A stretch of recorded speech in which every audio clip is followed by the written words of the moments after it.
6 ta xonasi bor, plus oshxonasi bor. Kelib sizni yashashingiz uchun tayyor patkulish xonadon topib qo'ydim. Manzilimiz Farg'ona shaharda, 3-maktabda orqasida 3-9 sotixli. Shunaqangi 2 qavat qilib solingan, hamma remonti bitgan. Siz shuni kelasiz-u, idish tovog'ingizni, kiyim-kechingizni olib kelib, shuni yashashni boshlayverasiz. Siz bilan bitta video obzorini ko'rib chiqamiz. Xo'p, mana asosiy eshikdan kirganimizda shunaqangi uzun garaj qilingan. Nechta mashina xohlasangiz, shuncha mashina sig'adi. Bu 6 ta xonaga qo'shimcha yana 3 ta xonasi bor. Bunisi karobka holatda turibdi. Buni endi o'zingiz fikringizga qarab bitkazib olsangiz ham bo'ladi.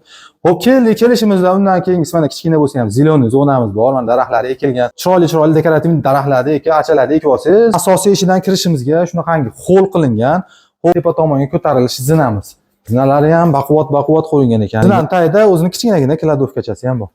Hop, birinchi qavatimizda 3 ta xonasi bo'lyapti, plus oshxona, oshxona bilan 4 xona. Mana asosiy eshikdan kirib chap qo'lga burilganimizda bunisi bitta xonasi, undan keyingisi yana bitta xonasi, oshxonasi. Chiqishimizga bunisi to'g'rida hali detskiy qilingan, uni ham o'lchamlari yaxshi. Shuni kelib yashashingizga aboylari yopishtirilgan, remontlar tayyor holatda.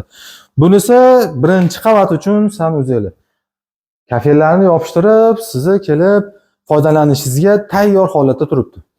Xo'p, bundan chiqishimizga bunisi yana bitta xonasi. Shunda birinchi xonamizda 3 ta xona plus oshxona bo'lyapti. Sanuzeli ham bor birinchi xonada. Endi siz bilan ikkinchi qavatimizni ham bitta ko'rib chiqamiz. Ikkinchi qavatimizda ham xuddi shu planirovkasi bir xil. Mana zinadan ko'tarilishimizga shunaqa kichkinagina hol qismisi, buni yoniga mana stolni zona qilib olsangiz, oilaviy o'tirgani bu yerda ham bitta stol qo'yib olsangiz, o'tirgan joy. Xo'p, zinadan ko'tarilishimizdagi chap qo'lda xonamiz bitta ota-onalar uchun bitta yotoqxona. To'g'rida o'zini spalnisi, yonida mana garderobi bilan birga. O'zining garderobi ham bor. Xo'p, bu tomonida yana bitta xonasi, chiqishimizda to'g'rida. Bu ham remontlarni qarang, hamma yo'g'i tayyor. To'pli pollargacha qilib qo'yilgan, radiatorlarni o'rnatib qo'yilgan. Duv konturlargacha bor. Bunisi mana ikkinchi qavatimizni sanuzel. Kafellarni yopishtirib, foydalanishingiz uchun tayyor holatda. Bundan keyingisi yana bitta mana zal. Xo'p, manzilimizga keladigan bo'lsak, Farg'ona shaharda 3-maktabda orqasida jami umumiy xonalari 8 ta xona plus 4 xona karobka holatda shundaq turibdi.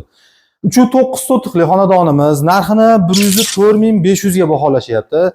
Endi siz kelib ko'ring, sizga yoqsa, narxidan yana arzon qilib tushib beradigan joyi bor.